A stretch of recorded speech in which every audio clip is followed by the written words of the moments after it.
Bonjour à tous, bienvenue dans ce nouveau webinaire sur la Covid-19 et l'aide potentielle du bol d'air Jacquier. On est très content que vous soyez là. Pour l'instant, il y a 169 participants. On a eu plus de 1000 inscrits. Donc, on se retrouve aujourd'hui sur une nouvelle plateforme de webinaire. J'espère que ça va bien se passer techniquement, de toute façon. Moi, je m'appelle Émilie Julien. Je suis en charge de toute la partie de développement commercial et marketing. La présentation sera faite par Béatrice Mercier, qui est notre biologiste, et par Sylvie Rebriand, qui est naturopathe. Donc, de toute façon, pendant tout ce webinaire, on va avoir un chat en direct. On sera deux à pouvoir y répondre dans la mesure du possible. À la fin du webinaire, Béatrice et Sylvie pourront répondre à certaines de vos questions. Pour toutes les questions très personnelles, je vous invite vivement à contacter le laboratoire Holist, donc soit sur la boîte mail qui s'appelle contact@holist.com, soit directement par téléphone, qui est le 03 85 25 29 27. Béatrice, je te donne la main. Ok. Prends-la quand tu veux. Et puis, bon webinaire à tous. Merci. Écoutez, impeccable. Normalement, ça devrait marcher. Alors, on va commencer une brève présentation de ce que j'ai pu récupérer de l'évolution de ce qu'est le nouveau virus, donc le SRAS-CoV-2, de ce qu'est l'évolution de la maladie, donc la COVID-19, comme l'Académie nous recommande de dire. Et bon, il y a peut-être des précisions qui seront données plus tard, qui feront que ce que je vous dis est pas juste, ou au contraire des précisions qui feront que ce que je vous dis est tout à fait intéressant. Et à partir de la constatation donc de ce qu'est cette maladie, eh bien on va pouvoir voir ce que le bol d'air Jacquier peut faire pour vous. Alors d'abord l'action du SRAS-CoV-2, c'est le nom officiel de ce nouveau virus. Qu'est-ce qu'il va faire dans l'organisme? Donc, je vais vous rappeler des choses que vous connaissez par cœur parce que vous entendez ça à longueur de journée sur les médias. Donc, c'est un virus à ADN qui est apparu à Wuhan, donc en Chine, en novembre 2019, peut-être avant. C'est un virus qui présente au moins deux souches. La souche L est la première arrivée, c'est la plus virulente, et la souche L est la moins virulente. Voilà. Par contre, il y a de nombreuses mutations sur ce virus. Il y en a 200 reconnus à l'heure actuelle qui ne génèrent pas trop de choses dans soit la gravité de la maladie, soit dans les différentes difficultés par rapport à la transmission. Les réservoirs actuels sont la chauve-souris, la civette palmiste et le pangolin, qui sont des animaux qui sont mangés par les Chinois. Le mode de transmission, vous le connaissez tous, il est contagieux pendant la période d'incubation, c'est la difficulté puisqu'effectivement les personnes sont apparemment en bonne santé, mais elles sont contagieuses. Par contre, les risques sont très faibles après la guérison, même on va voir si la guérison s'éternise un petit peu. Et il y a des études italiennes en ce moment qui sont très intéressantes, qui semblent dire que le virus perd de sa virulence. Ça veut dire quoi? Ça veut dire qu'une cellule va être envahie par un virus, donc ça veut dire que le virus est très actif, très virulent, mais par contre, il est moins virulent quand, par exemple, il faut 10, 20, 30 virus pour envahir une cellule. Donc, il semblerait qu'au fur et à mesure de développement, de l'évolution mondiale de ce virus, eh bien, il faudrait de plus en plus de virus pour pouvoir envahir une cellule. Donc, c'est tout à fait favorable. On a bien sûr des transmissions interhumaines aéroportées, donc par des personnes qui éternuent, etc., et par contact, donc des personnes qui touchent un éternuement de quelqu'un et qui portent sa main à son visage, à ses yeux, et là, ça fait des points d'entrée de ce virus. On a 4 cas avérés de transmission in utero, pas de souci, les parents et les enfants vont bien, mais on peut transmettre donc le virus au bébé sans que ça lui pose de très très gros problèmes. On trouve le virus dans les liquides biologiques, donc les urines, les fesses, etc. Mais il n'y a pas de cas de transmission avérée, c'est-à-dire qu'il y en a en tellement faible quantité que les personnes ne peuvent pas se contaminer en touchant ce type de liquide biologique. Il n'est pas transmissible par l'eau et il est transmissible, alors pas transmissible par les animaux. En fait, c'est l'homme qui va pouvoir contaminer certains animaux. Et on a vu particulièrement des élevages, alors c'est les élevages intensifs, ça ne concerne absolument pas les animaux sauvages, mais on a eu des cas particulièrement en Hollande, des élevages de visons qui ont été contaminés. On est sûr que c'est l'homme qui a contaminé les visons. Malheureusement, ça s'est mal terminé pour eux. Et voilà, donc c'est pas la peine de tuer des furets, des visons sauvages. Il n'y a aucun risque à ce sujet. Béatrice, je te coupe 30 secondes s'il te plaît. On fait juste une petite manip technique parce que finalement, il y a les notes qui apparaissent à l'écran. Ah bon, d'accord. C'est tout. Ça va être... excusez-nous. Ah ben c'est la Les joie joies du direct. voilà, les joies du direct. Je vois que les gens viennent de partout sur la France et d'ailleurs.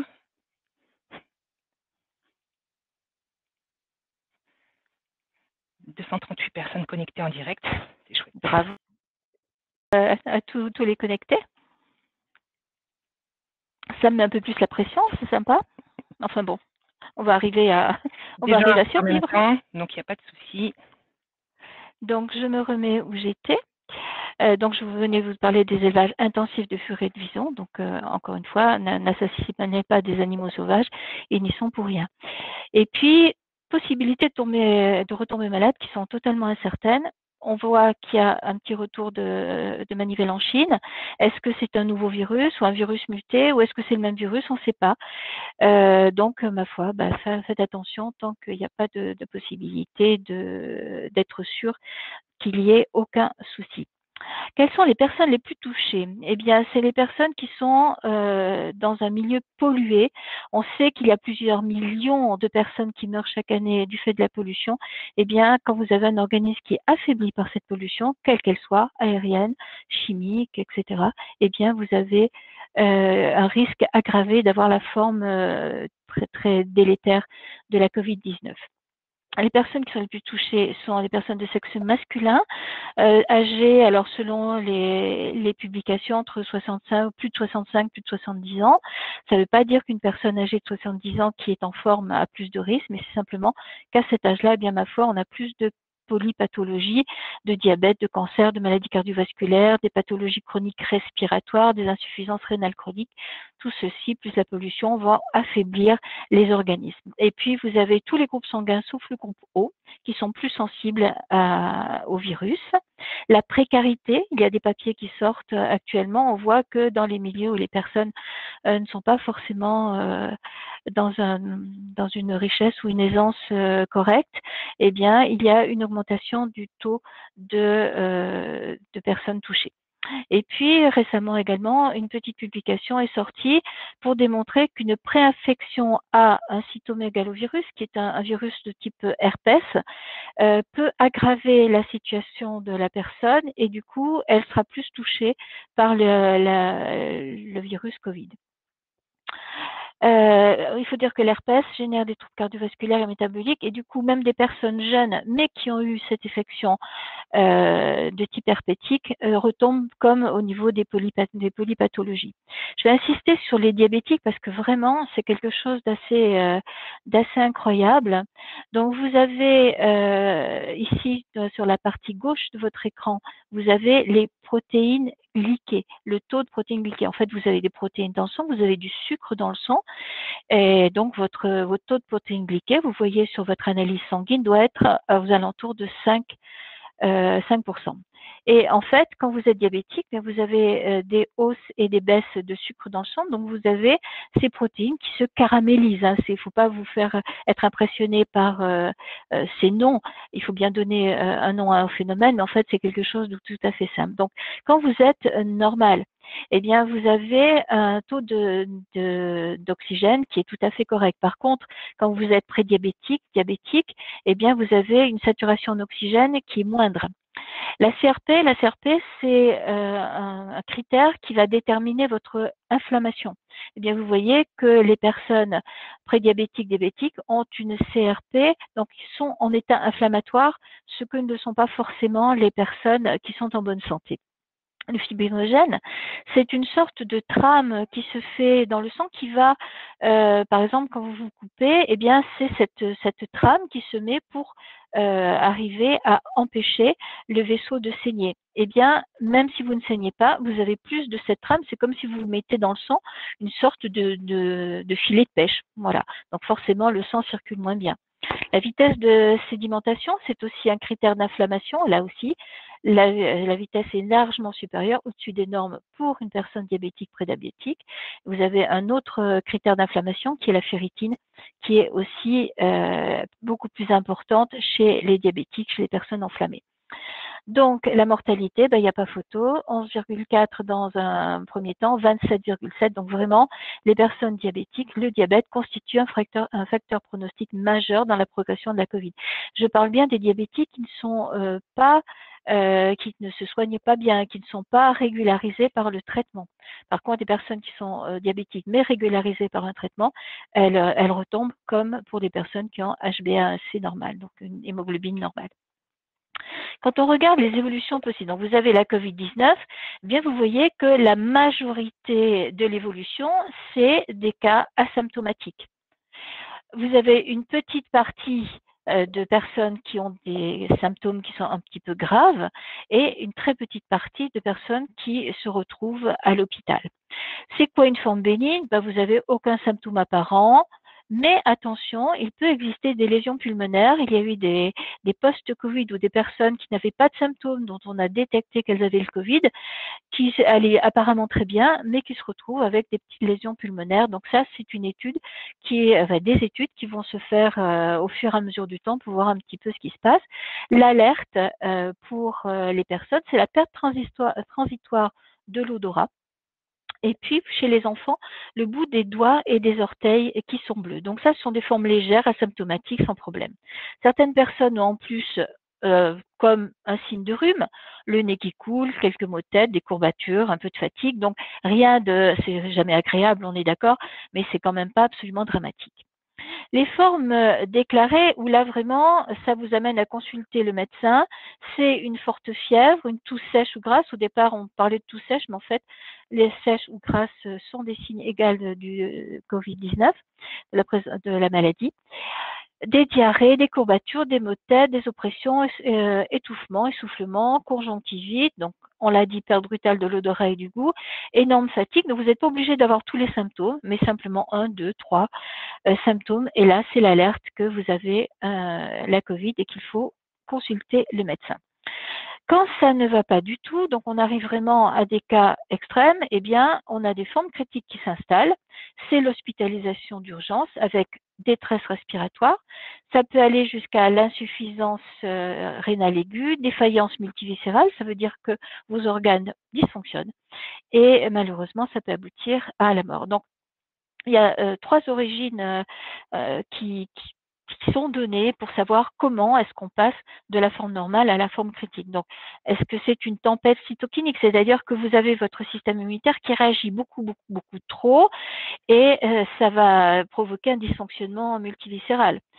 On a vu aussi qu'il y a possibilité de risque de thrombose, c'est-à-dire de petits caillots qui se forment dans le sang. On va voir que ça existe effectivement dans les poumons, mais ça peut aussi exister dans le sang. Ou alors, vous avez l'installation de fibrose ou d'anomalies pulmonaires qui génèrent donc un état critique. Quelles sont les évolutions possibles? Donc, le meilleur, c'est la guérison. Mais encore une fois, même certaines personnes asymptomatiques ont un risque de séquelles au niveau des poumons avec une caractéristique qui est tout à fait évidente quand on passe des radios ou différents scanners pour voir ça. Ce qui nous a totalement étonnés, c'est que des personnes qui sont jeunes, qui sont en apparente voie de guérison, passaient d'une forme normale à une forme grave, voire critique, à partir du 10e jour de la déclaration de la maladie, alors qu'ils étaient parfaitement bien. Et puis, une chose qui commence à se voir maintenant qu'on est passé le plus gros cap de l'épidémie, c'est que des personnes sont encore malades à 60 jours, donc 2 mois après le début de la déclaration de leur maladie, ils sont très très fatigués, ils ne sont pas contagieux, la charge virale est très faible, ils ne sont pas contagieux, par contre, ils ne sont pas bien du tout, du tout. Donc, qu'est-ce qui va se passer quand le virus va envahir votre organisme? Déjà, une particularité, donc vous avez différents types de coronavirus. Il y en a 3 gentils et 2 mauvais, en gros. Et normalement, ils choisissent soit le haut du système respiratoire, soit la trachée, soit les bronches. Là, le virus, il va envahir tout, du nez au fond des bronches, au fond des sacs pulmonaires, des alvéoles pulmonaires, au fond des poumons. Donc ça, c'est une caractéristique. C'est pour ça aussi qu'on peut détecter la présence de coronavirus, du SRAS-CoV-2, simplement en vous mettant un écouvillon dans le nez, et on va pouvoir savoir si vous avez ce corona ou pas. Qu'est-ce qui va se passer? Voici le SRAS-CoV-2. Donc, c'est une boule avec des petites clés. Donc, bien sûr, on a des systèmes un petit peu, enfin des noms un petit peu spéciaux. Donc, ça s'appelle le spike, peu importe. Retenez simplement que c'est une clé et que cette clé va être adaptée à certaines serrures qui se trouvent au niveau de votre organisme, et particulièrement au niveau du fond des poumons, voire des bronches. Eh bien, vous avez une clé d'entrée. Et donc la clé du virus va se poser sur la serrure. Cette serrure, c'est l'ACE2, on y reparlera. Et qu'est-ce qui va se passer? Il va commencer à envahir la cellule, et il va commander à la cellule de fabriquer ses propres protéines, c'est-à-dire que c'est un parasite externe obligatoire qui va commander, parce que lui, il ne peut rien faire tout seul, mais il va utiliser les outils de l'usine que représente pour lui cette cellule pour fabriquer des descendants qu'on appelle des virions. Et une fois que les virions sont prêts, eh bien, ils vont ressortir. Donc, un virion va donner plusieurs centaines de répliques. Donc, inutile de vous dire que là, la maladie, elle se déclenche vraiment.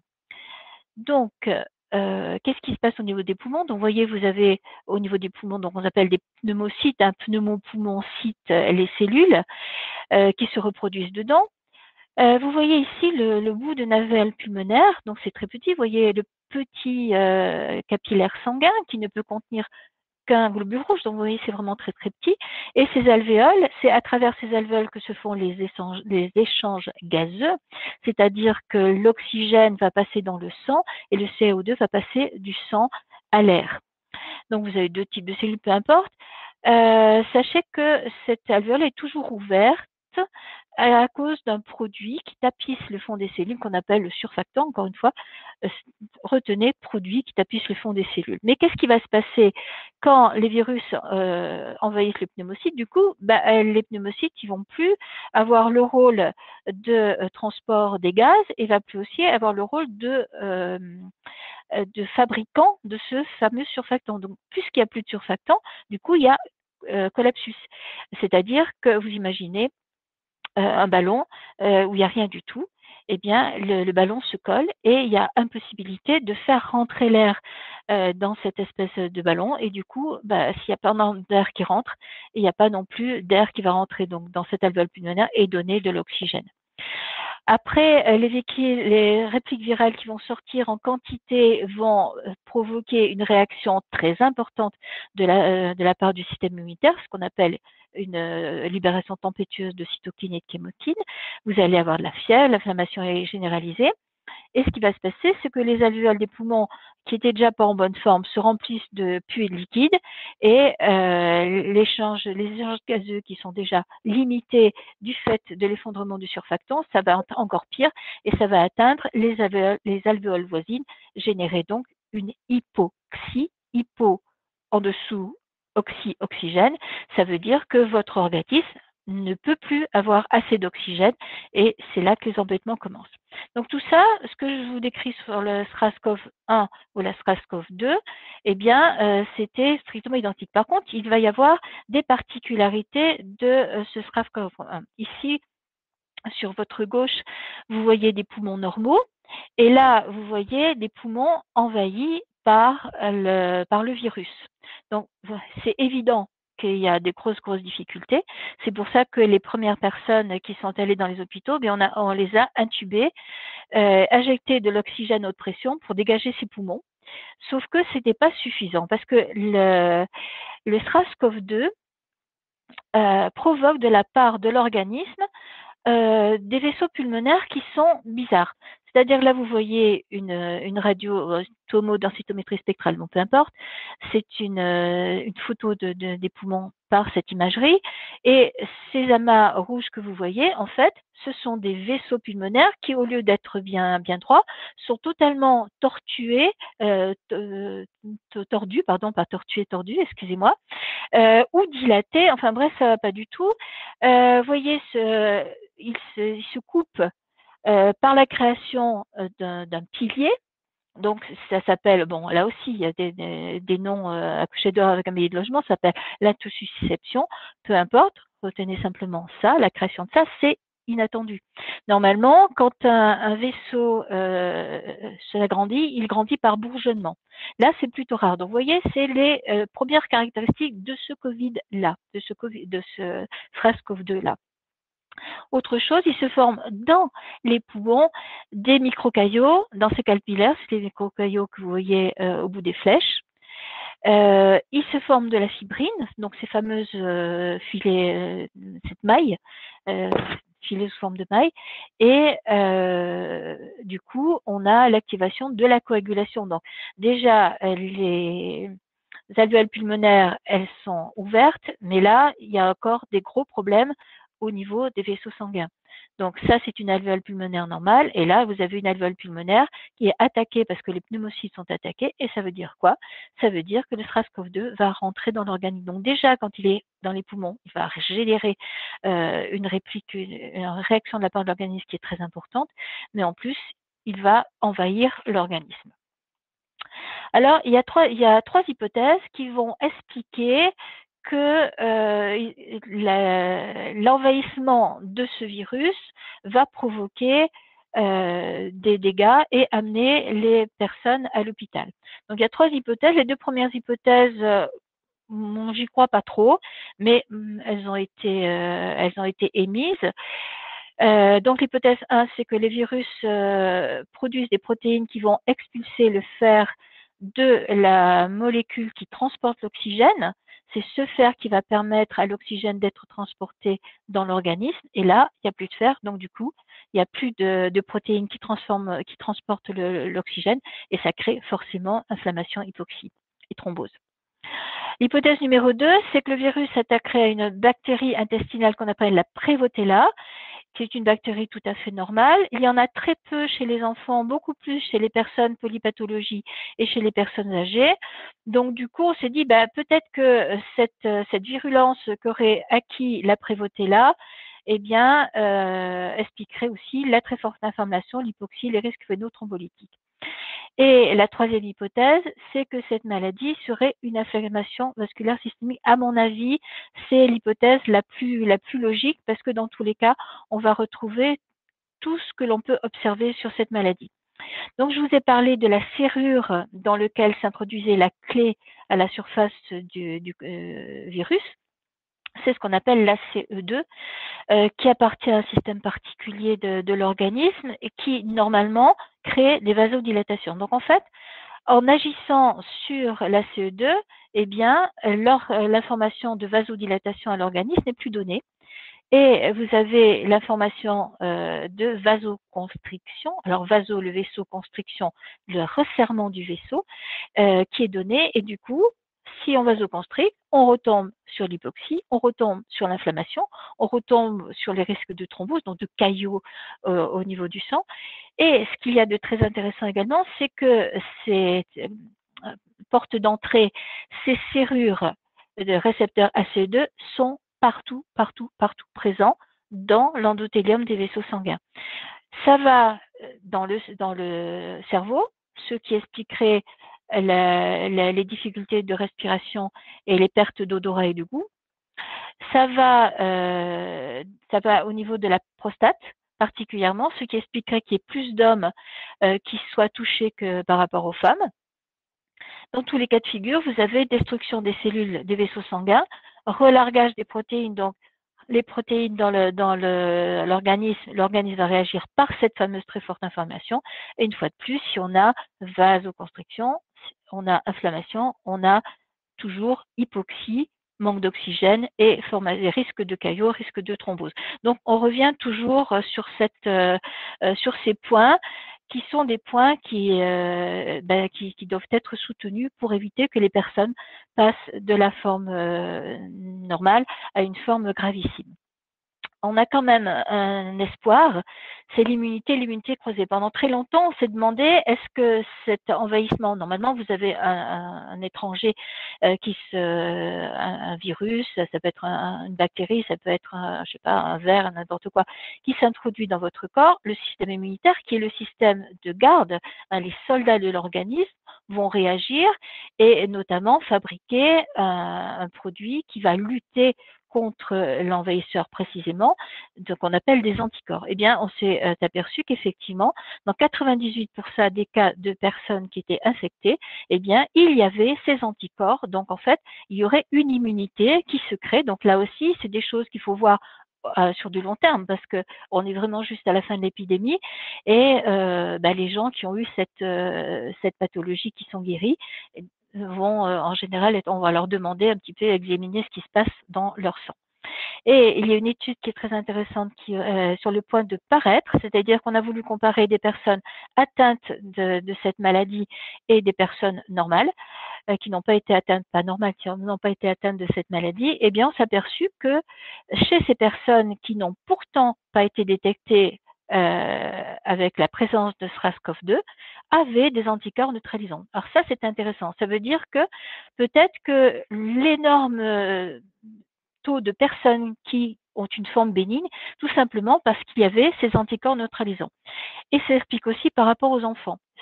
Pourquoi vous avez, je vous ai dit, 5 types de coronavirus, 3 gentils qui provoquent des rhumes et les 2 mauvais, donc le SRAS-CoV-1 et le SRAS-CoV-2. Et on s'aperçoit que surtout les enfants qui ont toujours, vous connaissez les enfants, ils ont toujours des rhumes, des choses comme ça en permanence, eh bien, ils auraient créé des anticorps neutralisants contre ces gentils corona, et ces anticorps contre les gentils corona seraient aussi actifs contre le mauvais corona. Donc ça aussi, ce sont des choses qui sont très très intéressantes. On va voir dans la population, du coup, de voir quelle est la couverture qui permet donc de lutter contre ce coronavirus, même si on ne l'a pas eu, ou en face de ce coronavirus entre guillemets méchant, mieux résister. Donc ça, c'est des choses très intéressantes. Voilà pour l'exposition que je vais vous faire de la maladie. Maintenant, je vais me placer du point de vue donc de la société qui m'emploie et qui vend un appareil que je trouve extraordinaire, mais c'est mon idée, et qui s'appelle donc le bol d'air Jacquier. Donc, en fonction de tout ce que je vous ai expliqué, en fonction de la connaissance que j'ai du bol d'air, eh bien, j'ai essayé de voir quelle serait l'aide potentielle que pourrait vous apporter le bol d'air. Attention, on n'a fait aucune étude dessus à ce sujet. Attention, ce n'est pas un médicament, c'est une aide, dans certains cas, en complément de ce que peut vous apporter le médecin. En aucune façon, on ne va remplacer un médicament. C'est vraiment une aide pour le bien-être. C'est le rôle du bonheur, du bol d'air, vous apporter du bonheur et du bien-être. Donc, qu'est-ce que j'ai relevé? Eh bien, d'abord, les pinènes. Donc, les pinènes, ce sont les produits que vous respirez en sortie du bol d'air, peuvent parfois agir contre certains virus. Le bol d'air peut être en soutien aux personnes donc prédiabétiques, diabétiques, donc celles qui ont des protéines glyquées très importantes dans le sang. Lutter contre l'hypoxie, le manque d'oxygène sans danger. Ça peut être un soutien, l'oxygène est un soutien du système immunitaire. Les pinènes peuvent également aider à la lutte contre l'inflammation. Et puis, on va voir 2 ou 3 petits points où le bol d'air est aussi intéressant. Donc, je redis, pour qu'elle soit bien compris, ce n'est pas un médicament. Aucune étude scientifique n'existe concernant l'action spécifique du bol d'air sur le Covid, dans le cadre de la Covid-19.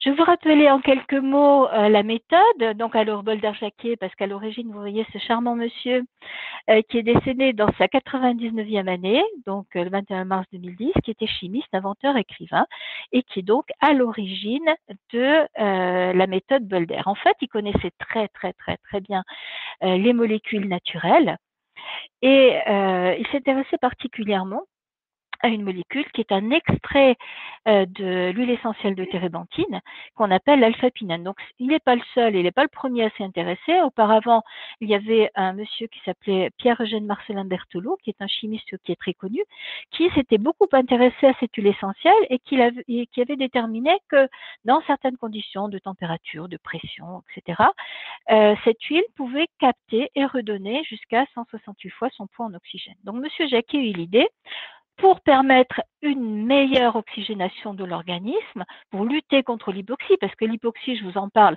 dans le cadre de la Covid-19, mais alors vous prenez de l'âge, vous avez une pathologie, vous avez de l'inflammation, etc., eh bien, vous avez une hypoxie qui se crée à différents niveaux de l'organisme. Donc, c'était quelque chose de totalement global pour améliorer le bien-être des gens. Eh bien, il s'est rappelé un petit peu de tout ça. Et il a déterminé que c'était une des molécules qui est en grande majorité dans l'huile essentielle de térébenthine qu'on appelle l'alpha-pinène, qui était capable, en se transformant, de devenir un porteur d'oxygène. C'est ce que vous voyez sur l'écran. Alors ne prenez pas peur, c'est une jolie petite molécule aromatique. C pour carbone, H pour hydrogène. Et l'intérêt de cette molécule, c'est ceci, c'est-à-dire une double liaison entre les deux atomes de carbone. Donc, dans certaines conditions de température, de pression, etc., dans la nature, mais aussi en passant dans le dispositif qu'on appelle le bol d'air Jacquet, eh bien, vous avez la cassure de cette double liaison et l'ajout d'une molécule d'oxygène. Alors, même si vous n'êtes pas des chimistes, si je vous demande la composition de l'eau, vous me dites H2O, bien entendu. Ça veut dire quoi? Que l'eau est constituée d'un oxygène et de deux hydrogènes. Donc, en fait, une molécule d'oxygène stable, elle a deux liaisons, comme dans l'eau. Eh bien, dans l'ozone, il y en a trois, et dans le bol d'air Jacquet, si on compte bien, il y en a un, deux, trois, quatre. Une liaison tétravalente. Donc, ça veut dire quoi? Ça veut dire que cet oxygène, il est capté, il va repartir, il est capté, il va repartir, il est capté, il va repartir dans le milieu, que ce soit le milieu extérieur ou que ce soit le milieu intérieur quand vous avez inhalé cette molécule. Donc voilà, et maintenant je vais vous reprendre les arguments. Voilà, les pinènes, ces fameuses alpha-pinènes, donc vous respirez en majorité en sortie du bol d'air, eh bien, ils ont des capacités qui sont très très connues. Ils sont reconnus comme étant antibactériens, donc qui luttent contre les bactéries, antifongiques, fungus, c'est le champignon, qui lutte contre les champignons. Ce sont des fluidifiants expectorants au niveau des poumons. Et on s'aperçoit qu'il y a 4 publications qui montrent que le bol d'air Jacquet que les alpha-pinènes peuvent agir contre certains virus. Donc voilà les 4 publications. Et elles nous disent quoi, ces 4 publications? Eh bien que le bol d'air Jacquet, l'alpha-pinène peut avoir une action intéressante sur des virus HSV1, c'est un virus herpes simplex virus, donc c'est un des virus de l'herpès.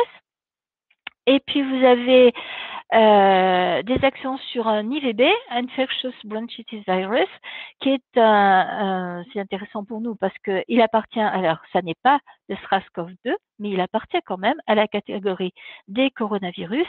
Et dans ces publications, on s'aperçoit qu'ils agissent particulièrement sur une partie du virus qu'on appelle la protéine terminale. Je vais vous expliquer.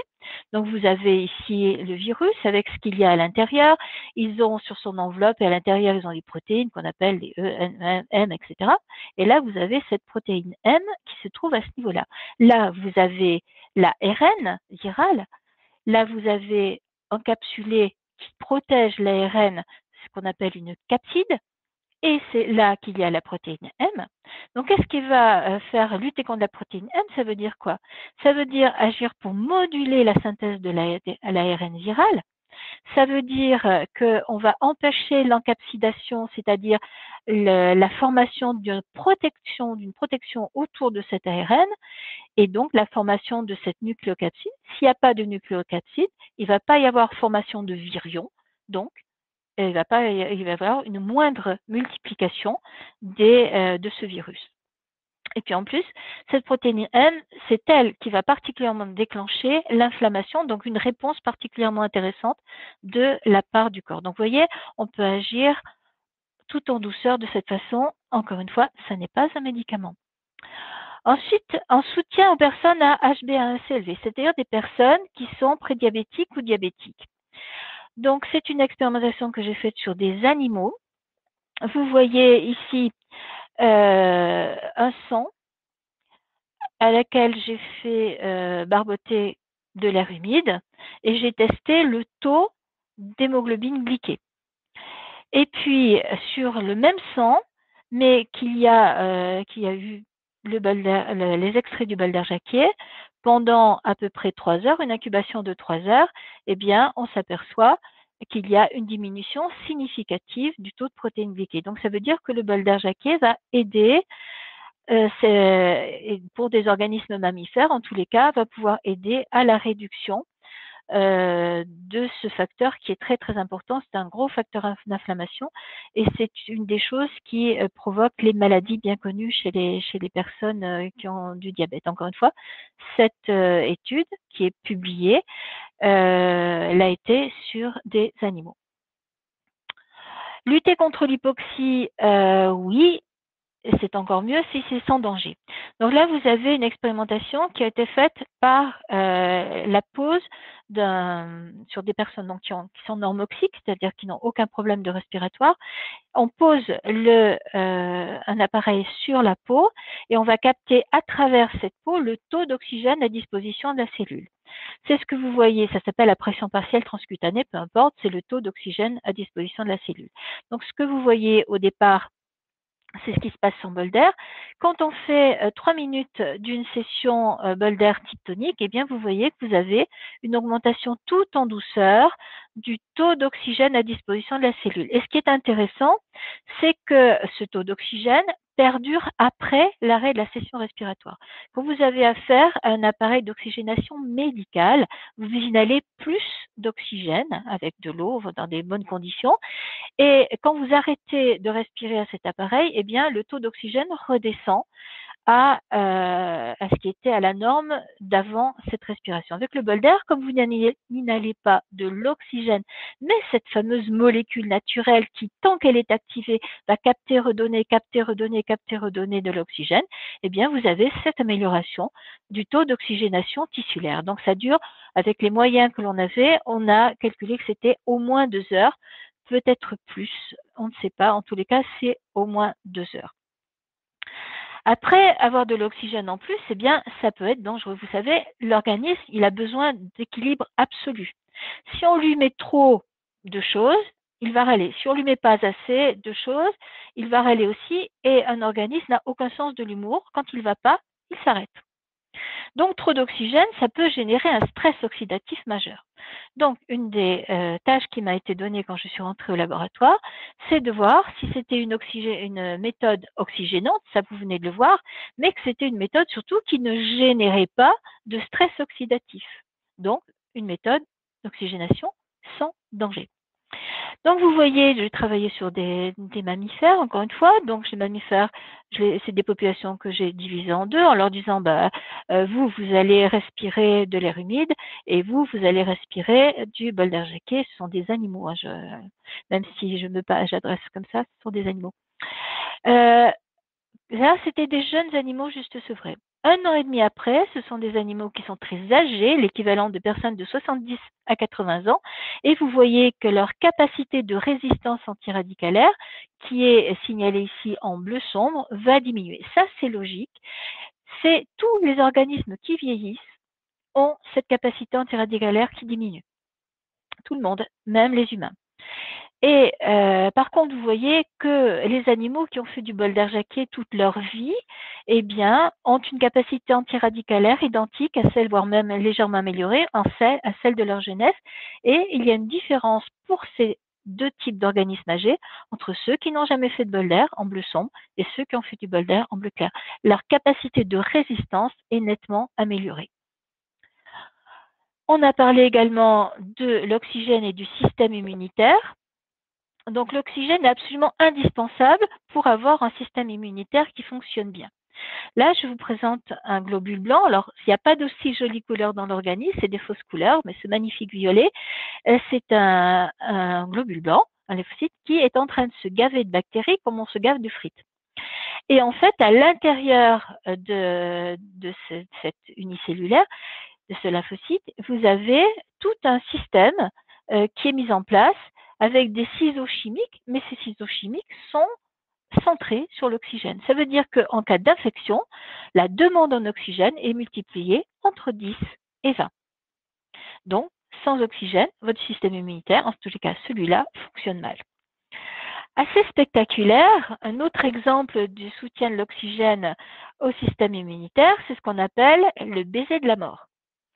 C'est assez dramatique. Vous avez ici une bactérie et vous avez ici un tout petit lymphocyte, mais qu'on appelle lymphocyte T. Alors on l'appelle lymphocyte T parce qu'il mature dans le thymus, mais nous on le surnomme lymphocyte T comme tueur. Et vous voyez quelque temps après ce qui se passe, la bactérie est totalement lysée alors que le lymphocyte T est en super forme. Donc qu'est-ce qui va se passer? Eh bien, le lymphocyte T va se coller à la bactérie et faire un tunnel. Il va bâtir un tunnel qu'on appelle des perforines, comme s'il avait un pic. Et puis, à travers ce tunnel, il va injecter dans la bactérie des enzymes gloutons. Alors, bien sûr, on ne dit pas enzymes gloutons en science, ce serait trop simple. On appelle ça des granzymes. Donc, ces granzymes vont pénétrer à travers la perforine et aller totalement digérer de l'intérieur la bactérie. Plus de bactéries. Eh bien, l'hypoxie limite ou inhibe l'activité de ces enzymes gloutons. Quoi d'autre? Eh bien, les alpha-pinènes agissent sur des voies biochimiques anti-inflammatoires. Alors, elles ont des noix couchées d'or comme billet de logement. Voilà, c'est la voie COX-2, NF-kappa B, IL-8, etc. Donc, c'est une aide dans ce cas-là.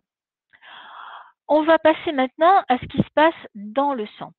Mais le docteur Raymond Dilou, qui est chef de clinique à Marbella, a une clinique qui utilise beaucoup de techniques douces et notamment le microscope à fond noir. Donc, il prend une goutte de sang d'un individu. L'individu que vous voyez ici, donc ça a des photos de son sang, c'est une personne qui a un petit peu une petite pathologie cardiaque. Il observe au microscope à fond noir et ces choses que vous voyez, ce sont des globules rouges. Mais ce n'est pas un globule rouge qui va gentiment, là vous voyez un globule rouge normal, c'est-à-dire qu'il va circuler tranquille. Là, ces globules rouges sont tous réunis les uns aux autres, ça provoque un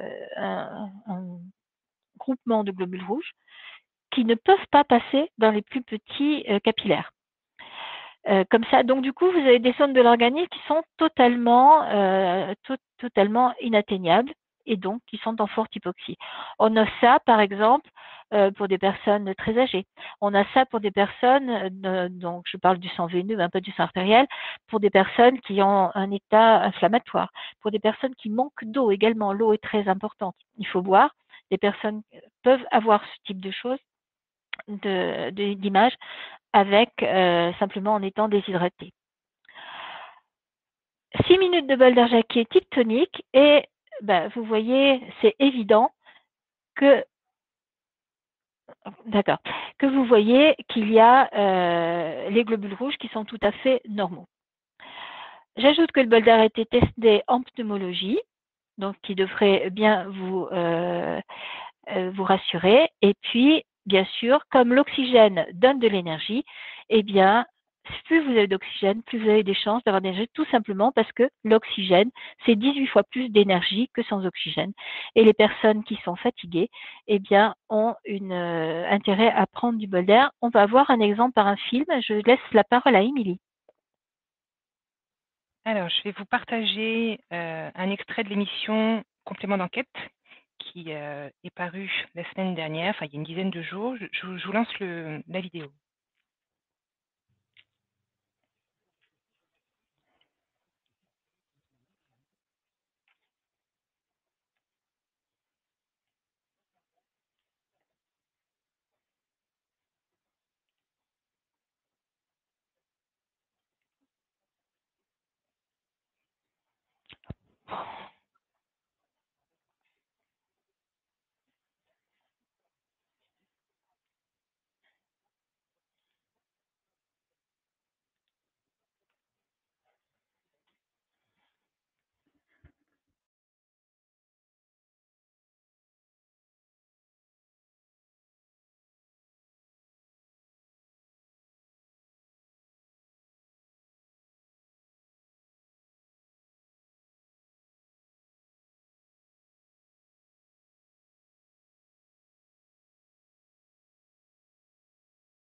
Sylvie,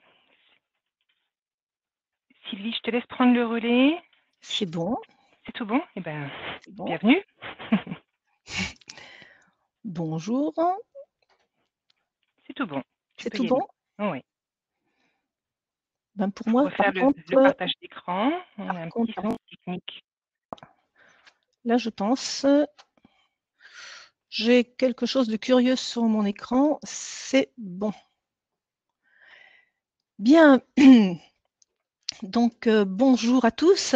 Je suis heureuse de pouvoir vous présenter les modalités pratiques d'utilisation de cette méthode d'oxygénation cellulaire qui n'a absolument pas d'équivalent. Donc, ça va être très simple. Si j'arrive, voilà, à vous passer l'image que je souhaite.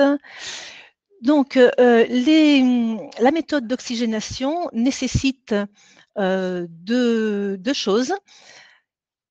Une huile essentielle, un composé aromatique liquide de nature huileuse issu du pin et des appareils qui vont opérer la transformation des molécules en porteuses d'oxygène.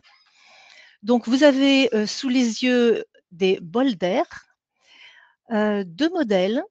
Un modèle basique, le tonique, et un modèle plus perfectionné, l'appareil, le modèle aéro. Je précise que ces appareils, ce sont des appareils de fabrication française qui sont produits dans nos ateliers en Saône-et-Loire. Mon but, c'est de vous montrer la facilité d'utilisation de cette méthode et je commence déjà par l'installation de l'appareil dont je vous ai parlé en premier, le tonique. Pour mettre en place cet appareil, pour pouvoir l'utiliser, vous avez besoin de… Alors, je ne sais pas si vous voyez bien la flèche. Voilà, c'est ça. Vous avez besoin de verser le liquide pur directement dans le flacon de gauche, qu'on appelle le flacon de barbotage. Vous vérifiez bien le niveau. Vous avez deux points repères et vous arrêtez de remplir votre flacon entre les deux points. Ensuite, il vous suffit d'assembler manuellement à ce niveau-là. J'espère que vous voyez la jonction des deux flacons. Donc, vous assemblez vos deux flacons à ce niveau-là et vous les posez sur le support, sur l'appareil.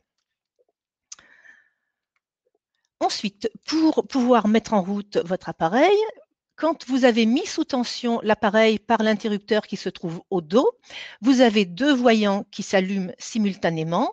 Sur la rangée du haut, il s'agit du temps de respiration qui est étalonné de 3 en 3 minutes, 3, 6, 9, 12, 15. Et sur le bas, vous avez les différents témoins de mise en route de l'appareil. Cette première diode, c'est le voyant de mise sous tension. Et vous attendrez que le dernier voyant correspondant à Start s'allume pour pouvoir commencer la respiration. Je conseille à tout utilisateur d'un bol d'air, là j'ai résumé vraiment l'essentiel à faire et à connaître, tout utilisateur de se référer à la notice qui est extrêmement simple, très claire, très simple, et au moins avoir lu une fois la notice avant d'utiliser son appareil. Nous avons maintenant le modèle aéro, donc modèle plus perfectionné, plus puissant,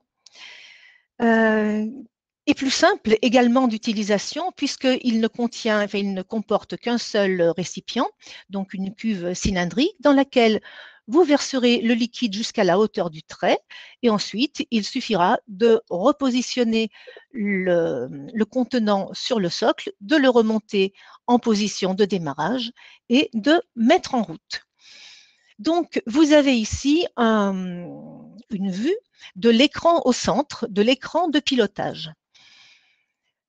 Pour lancer la séance, après avoir mis l'appareil sous tension par l'interrupteur qui se situe sur un transformateur, vous appuyez sur le bouton central et ensuite, il vous suffit de régler le débit sur la gauche. Vous avez ici la représentation. Le débit correspond à la force, à l'intensité du flux d'air.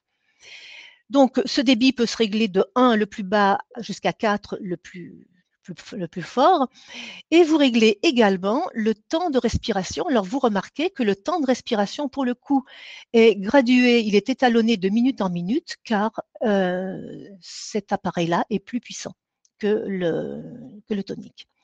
Donc, l'unité de base va se réduire à la minute. Donc, par ces touches-là, vous choisissez le temps de respiration. Il suffit ensuite d'appuyer sur la petite coche pour valider et lancer la séance.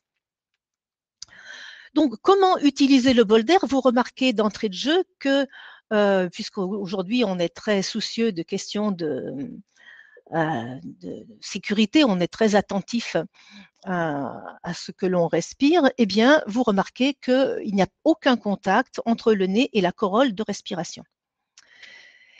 Voilà, il n'y a aucun contact, donc la respiration doit rester calme, naturelle. On peut fermer les yeux pour plus de confort et on profite de ce temps relativement court, puisque au départ, comme je vous le dis sur cette vue que vous avez maintenant sous les yeux, au départ, on va régler le temps sur la durée la plus courte. Ça peut être 1 minute sur un aéro, ça peut être 3 minutes sur un tonique. Et en tout état de cause, il est toujours possible d'arrêter la séance sans attendre la fin programmée. Évidemment, il existe une durée optimale, il y a une durée conseillée. J'appelle ça le régime de croisière, donc il se situe entre 3 à 6 minutes sur un modèle aéro et 9 à 15 minutes par jour sur un modèle tonique, mais encore une fois, c'est une estimation, c'est une moyenne, après avoir constaté que c'était la dose pour laquelle on pouvait espérer avoir de bons résultats. Mais il est bien évident que certaines personnes, par leur sensibilité, en feront moins, ou par besoin, possiblement pourront dépasser les minutes que je vous ai conseillées ici. Alors, avant d'atteindre son régime de croisière, je reviens un petit peu à ce que je vous disais précédemment à ce niveau-là. Avant d'atteindre son régime de croisière, chacun a besoin d'une période d'adaptation. Donc, il est important, quand on a un appareil à disposition, de progresser tranquillement de minute en minute ou de 3 minutes en 3 minutes pour arriver à son régime de croisière. Et chacun a son rythme. Alors, cette période d'adaptation, elle peut varier de quelques jours à quelques semaines selon les personnes. Il y a une chose sur laquelle j'ai envie d'insister, c'est sur l'intérêt de fractionner le temps de respiration au cours d'une même journée. Fractionner, pourquoi? Parce que Béatrice Mercier nous le disait tout à l'heure, une séance, une respiration entraîne au moins 2 heures de bénéfice. Donc, il est important de pouvoir renouveler ce bienfait d'une meilleure assimilation de l'oxygène au moins 2 à 3 fois dans la journée. C'est-à-dire qu'encadrer sa journée par une séance bol d'air le matin et une séance le soir, c'est parfait. Mais on peut même aller au-delà et en faire plus souvent dans la journée en respectant juste quelques heures d'intervalle. Et toujours, mon dernier conseil, c'est d'adapter la durée de respiration selon son ressenti. Les indications que je viens de vous donner, ce sont un ordre d'idées. C'est quelque chose qui vous donne un simple repère. Et ce n'est en rien, il n'y a pas de posologie. C'est juste un repère. Si je ne donnais pas de repère, certaines personnes pourraient se demander si on va faire une séance toutes les 3 semaines ou bien si on doit faire 3 heures par jour. Donc, la nécessité, c'est de donner simplement un ordre d'idée et à partir de là, chacun doit adapter selon ce qu'il ressent. Alors, j'ai envie de vous donner des conseils aussi pour avoir vraiment une utilisation optimale.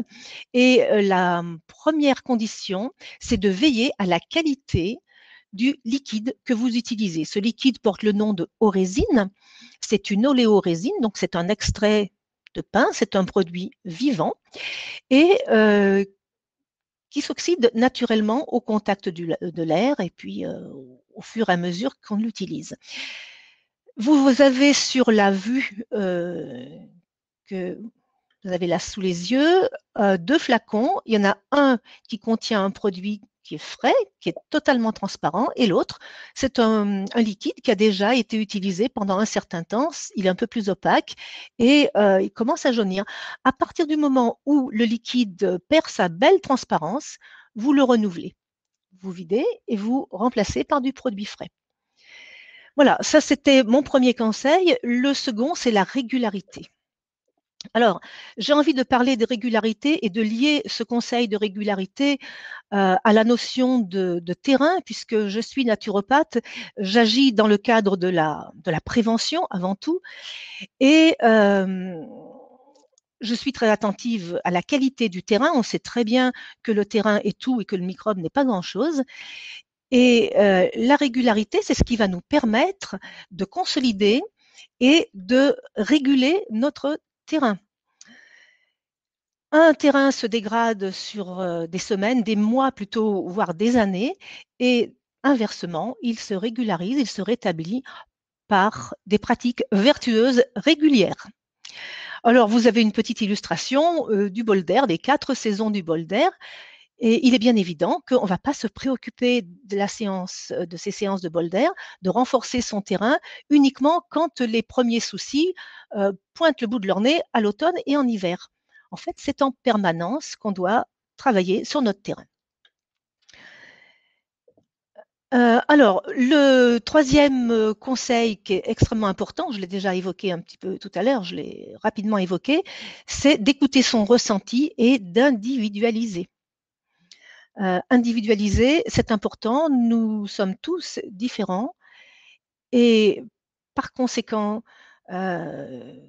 certaines personnes auront besoin d'avoir une pratique extrêmement régulière, voire quotidienne, pourquoi pas chaque jour de l'année, et d'autres trouveront un énorme bénéfice à faire des cures rythmées, 1 mois sur 2 ou 1 mois par trimestre, pourquoi pas. En tout cas, l'important, c'est la régularité d'ensemble. Régularité d'ensemble et individualisation. Il est important que je vous donne les restrictions d'usage. Elles sont très peu nombreuses, comme vous le voyez. Alors, vous avez sur la droite ici de l'écran une petite fiche qui récapitule ces précautions. Pour faire simple, il y a une contre-indication absolue, c'est l'épilepsie terpène dépendante, une forme d'épilepsie relativement rare et qui dérive d'une sensibilité extrême aux terpènes, ce qui veut dire qu'une personne épileptique terpène dépendante serait susceptible de déclencher une crise d'épilepsie en présence de terpènes. Donc non, pas de bol d'air dans ces cas-là. Dans le même ordre d'idée, les épisodes de convulsions. C'est une question de bon sens. Une personne qui serait allergique aux extraits de pin ne pourrait pas utiliser le bol d'air. Et également par précaution, disons tout simplement par précaution, le principe de précaution, tous les traitements par immunosuppresseurs, puisque tout à l'heure, Béatrice Mercier l'a évoqué, une meilleure oxygénation stimule aussi notre immunité. Enfin, une précaution de principe, comme toute huile essentielle, l'orésine est déconseillée aux femmes enceintes et allaitantes et aux enfants de moins de 36 mois. Et puis, pour certaines personnes, dans des cas de problèmes rénaux lésionnels très, très sérieux et traitement par anticoagulant, il suffira de réduire légèrement la dose, c'est-à-dire, rappelez-vous tout à l'heure, je disais 3 à 6 minutes sur un aéro, 9 à 15 sur un tonique. Eh bien, dans ce cas-là, on réduira légèrement la dose, mais il ne s'agit pas d'une contre-indication absolue pour autant. Voilà, alors dans les circonstances actuelles de Covid-19, on est soucieux de précaution et vous voyez encore une fois que la distance de respiration évite le contact avec la corolle, que le Nebuliza est en lui-même antiseptique, antibactérien, donc les essences de pin ont des propriétés antiseptiques, antivirales, donc elles sont, je dirais, nettoyantes en elles-mêmes. Mais on ajoutera à ça les précautions actuelles par exemple, pour les personnes qui n'ont pas d'appareil Bolder à disposition chez elles et qui préfèrent faire des séances auprès des partenaires holistes qu'on appelle les centres Bolder, qu'on peut retrouver sur le site Holist, eh bien, dans ces cas-là, ces personnes se désinfecteront les mains avant d'utiliser l'appareil. Du gel hydroalcoolique sera à leur disposition. Le port du masque n'est franchement pas recommandé pendant une séance. Je crois que tout le monde a constaté qu'avec un masque, il était plus difficile de respirer. Donc, on ne va pas recommander le port du masque pendant une séance. Et en centre Bolder, la personne qui gère le centre nettoie la façade et la corolle à l'alcool entre chaque utilisateur. Voilà, je pense en avoir terminé pour les conseils et donc place aux questions, je pense, à présent. Alors, je vais reprendre la main. On a récupéré certaines questions qui étaient posées lors du chat. Béatrice, Béatrice, ton micro n'est pas reconnecté encore, ni ta caméra. Tu veux bien pouvoir la réactiver. Du coup, pardon, je peux même le faire depuis mon écran. C'est génial, les webinaires pour ça. Béatrice, est-ce que la Prevotella est présente chez les crudivores? Est-ce que tu sais répondre à cela? Béatrice, tu m'entends? T'as pas de son? Ah. Alors, Béatrice n'a pas de son. Oui, tu n'as pas de son. Alors, excusez-nous. Voilà, c'est bon. C'est tout bon? C'est parfait. C'est tout bon. Voilà. Donc, Béatrice, je te repose la question par rapport à la Prevotella. Est-elle présente chez les crudivores? Oui, bien sûr, c'est une bactérie commensale de l'intestin. D'accord. Une autre question par rapport à la Prevotella. A priori, le magazine Science et Avenir indique que c'était une fake news sur le fait que la Prevotella serait en partie responsable. C'est possible, c'est pourquoi je vous dis ces trois hypothèses et que moi, mon idée, c'est la dernière hypothèse, donc l'introduction du virus par sa clé Spike sur les récepteurs ACE2 qui provoque le plus gros problème. Mais comme ça avait été dit, voilà, je le reporte en vous disant hypothèse, ça veut bien dire hypothèse. Très bien, merci Béa. Concernant le Bolder et la BPCO, oui. Comment ça se passe? On a pas mal de personnes atteintes de BPCO, c'est bronchopneumopathie chronique obstructive, qui utilisent le Bolder encore une fois en complément de leur traitement, et c'est tout à fait correct. Il faut simplement commencer très doucement, de manière à ce que le corps s'habitue à la respiration du Bolder. Tu veux rajouter quelque chose, Sylvie? Non. Ok, je continue les questions, comme ça on les passe rapidement. Le Bolder en cas de fibrose pulmonaire. Même chose, comme pour une BPCO. Des personnes diagnostiquées Hashimoto. Hashimoto, oui. Maladie auto-immune, on a des clients qui ont cette maladie auto-immune. Il n'y a pas de qui ont été faites dessus, mais on a quand même du recul par rapport à aux clients. Marie-France indique qu'elle, lors de la première minute d'utilisation, ça lui arrive de tousser. Oui, ça peut arriver. Donc, la chose la plus logique de faire dans ces cas-là, c'est si elle a un aéro, de mettre sur l'intensité la plus faible, ou si elle a un tonique, de se reculer un petit peu. Au lieu des 10 cm qui sont recommandés pour mettre le nez vers la corolle, de se reculer à 20 cm.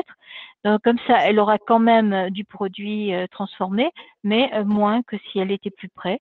Et ça devrait quelque chose qui passe, ça fait ce qu'on appelle des effets de premières utilisations et qui passe tout à fait rapidement. Ça m'est arrivé aussi au début du Bolder, je toussais aussi. Concernant les asthmatiques. Les asthmatiques, on a des asthmatiques là aussi, ça a été les premiers clients Bolder parce que c'est une chose qui est inhalée, donc forcément les asthmatiques sont très intéressés par ce genre de choses. Encore une fois, on peut prévenir, on peut aider à la prévention, mais on ne va pas remplacer la ventoline. Mais ça va aider énormément et certaines personnes nous disent que ça espace un petit peu plus les crises, sachant qu'il y a plein d'origines de la crise d'asthme. Il y a une question qui vient juste de retomber par rapport aux personnes qui sont épileptiques. Épileptique. Alors, vous avez différentes formes d'épilepsie et vous avez une forme d'épilepsie qui est sensible à certains produits naturels. Donc, essentiellement le camphre, l'eucalyptol, le menthol. Donc, ce sont des personnes, si elles sont dans ce cas-là, normalement, leur médecin doivent leur dire de ne pas utiliser des produits, par exemple, à base de menthol. Et dans ces cas-là, pas de bol d'air jaqué. Par contre, vous avez beaucoup d'autres types d'épilepsie par rapport, suite par exemple à l'alternance lumière-obscurité. C'est arrivé il y a quelques années avec les enfants qui jouaient à la Nintendo. Donc là, il n'y a pas de souci. Vous avez également, je sais pas, un problème d'opération au niveau du cerveau, une cicatrisation au niveau du cerveau. Donc normalement, ça ne fait pas partie, mais dans tous les cas de figure, il faut demander l'autorisation au neurologue d'utiliser cet appareil. Merci Béa. Il y a une autre question également par rapport au système immunitaire. Oui, c'est très complexe le système immunitaire là. Oui, je t'écoute. Est-ce que le bol d'air est un traitement qui supprime ou qui inhibe l'activité du système immunitaire? Bon, on ne sait pas trop. On ne sait pas trop encore. On ne sait pas. On constate certaines choses parce que d'abord, on n'a pas testé le bol d'air, tout simplement. On sait que par l'oxygène, on améliore le fonctionnement du système immunitaire. On sait que par l'épinène, on peut avoir d'autres actions. Après, encore une fois, là, on ne sait pas du tout. Concernant la chimio et la radiothérapie. Alors, chimiothérapie, on a énormément de personnes qui font de la chimiothérapie, qui nous disent être améliorées, de mieux supporter la chimiothérapie en prenant du bol d'air jaqué. Et puis, il y a, à notre connaissance, aucune contre-indication. Par contre, en ce qui concerne la radiothérapie, qu'est-ce qui se passe dans une radiothérapie? Vous recevez des radiations ionisantes. Ces radiations ionisantes vont utiliser l'oxygène pour fabriquer ces radicaux libres, des sortes de ciseaux chimiques. Ces ciseaux chimiques vont attaquer le problème, les cellules, et pour commencer à détruire cette cellule. C'est le but de la radiothérapie. Donc, il faut à la fois arriver d'être bien oxygéné, pour pouvoir avoir suffisamment d'oxygène pour créer des radicaux libres, pour créer ces ciseaux chimiques qui vont attaquer les cellules tumorales, et à la fois ne pas être trop oxygéné, parce que du coup, vous avez une surproduction de radicaux libres. Donc, dans ces cas-là, on préconise pour les personnes qui sont adeptes du bol d'air, mais qui ont ce type de traitement, de ne pas faire par mesure de précaution de bol d'air la veille, le jour, le lendemain de la radiothérapie. Il y a une question qui revient régulièrement par rapport à la pratique du bol d'air chez les animaux. Ça me fait penser directement à notre bol d'air pour les quins. Alors, on a un magnifique bol d'air pour les chevaux. Les oiseaux adorent respirer du bol d'air. Les chiens adorent respirer du bol d'air. On a comme clients, on a des cochons d'Inde. On a pas mal de bestioles à plumes, à poils, à deux, à quatre pattes. On se méfie avec les chats, tout simplement parce que les huiles essentielles ne sont pas recommandées pour les chats. Ceci dit, nous avons des clients chats qui font, mais vous connaissez les chats, c'est pas vous qui avez un chat, c'est le chat qui vous a, et dans tous les cas de figure, il fera ce qu'il veut. On repart chez l'humain, l'insuffisance cardiaque. Insuffisance cardiaque, oui, je vois ça. Oui, c'est un soutien. Dans l'insuffisance cardiaque, vous avez à la fois inflammation et hypoxie. Donc, c'est un soutien qui peut être important, toujours en complément de traitement, naturellement. Je pense que j'ai fait un petit peu le tour de mon côté. J'en ai certainement... Alors, au niveau de l'apnée du sommeil, et du sommeil notamment, savoir si c'est un excitant ou pas. Alors, pour certaines personnes, vous ne pouvez pas faire de bol d'air après 17 heures parce que ça leur fait l'effet du café. Donc, ma foi, il faut tester, je ne sais pas, un samedi, vous pouvez dormir un dimanche pour savoir si ça vous fait cet effet ou pas. Après, on a de très, très, très bons résultats sur le sommeil, mais il faut faire vraiment juste avant de dormir. C'est pas je fais mon bol d'air, je regarde la télé, je vais me coucher, c'est je fais tout ce que j'ai à faire, je fais mon bol d'air et j'éteins. Et on a de très, très bons résultats, nous disent les personnes, sur l'apnée centrale. Et là, encore une fois, ce sont des témoignages qui nous sont rapportés. Vous avez deux formes d'apnée du sommeil, une forme qui est centrale, donc qui est due à un petit problème au niveau du cerveau, et une forme qui est due, par exemple, vous êtes enrhumé, vous avez des voies respiratoires enflammées et là, forcément, vous remarquez que vous ronflez, que vous dormez mal.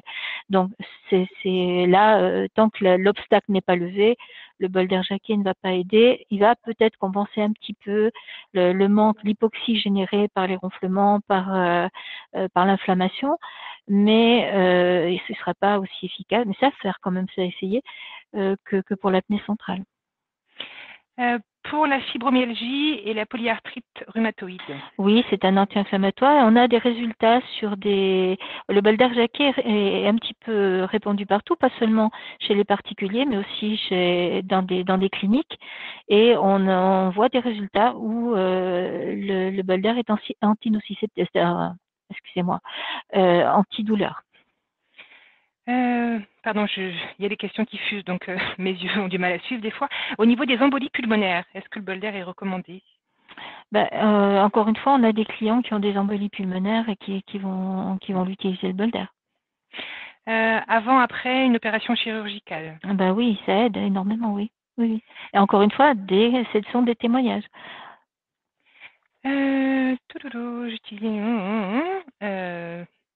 Écoutez, pour moi, je pense qu'on a fait un petit peu le tour. Si vous avez encore des questions, n'hésitez pas à les reposer sur le chat.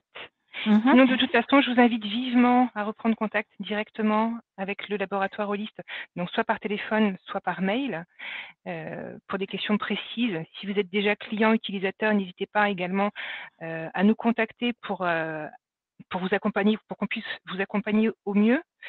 Je vois, excuse-moi en même temps, si je peux me permettre, Émilie, vous avez sur notre site internet toutes les publications qui ont été faites à ce jour sur le bol d'air jaqué, qui vous donnera une idée de la manière dont il fonctionne. Après, par rapport à ça d'ailleurs, le programme de formation pour l'instant a été un petit peu chamboulé du fait de l'actualité pandémique. On est en train de retravailler sur des formations à venir, mais pas avant le second semestre de toute façon. Moi, je pense qu'on a fait à peu près le tour. Je vois des personnes qui sortent. On a encore 258 personnes qui sont en ligne. C'est super chouette. De toute façon, après le webinaire, un replay sera disponible. Donc, ce n'est pas la peine de nous le demander. Vous allez le recevoir de façon automatique. Et encore une fois, n'hésitez pas à reprendre contact directement avec les conseillers du labo pour avoir une réponse un petit peu plus personnalisée. Béatrice, Sylvie, vous voulez rajouter quelque chose? Merci. Merci, bonne journée. Merci. Merci, bonne journée. Merci à tous en tout cas. À bientôt. Au revoir. Au revoir. Au revoir.